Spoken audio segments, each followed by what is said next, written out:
sevgiden sen qorxursan eybi yox. Mən sevərəm ikimizin yerinə.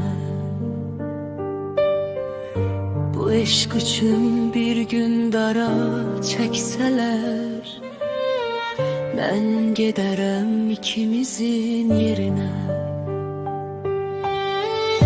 Min əzabdır sensiz keçən hər günüm. Unutmuşam yaxşı yaman fərqini. Bu sevginin dağ əridən dərdini mən çəkərəm ikimizin yerinə. Gül deyirəm, gül qəlbinə deyirəm.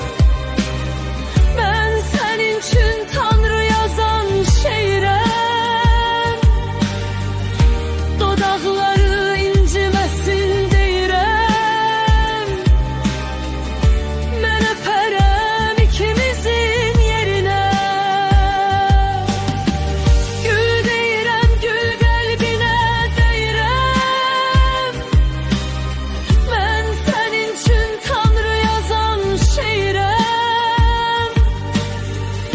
Dodaqları inciməsin deyirəm.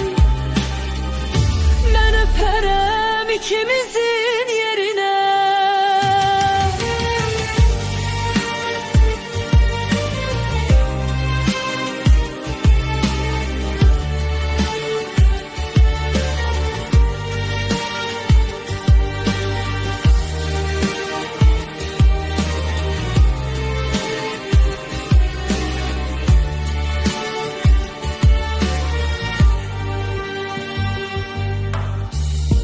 Taleyimdə sən açılan gülümsən.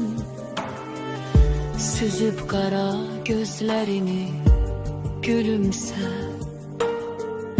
Bu sevginin sonu əgər ölümsə,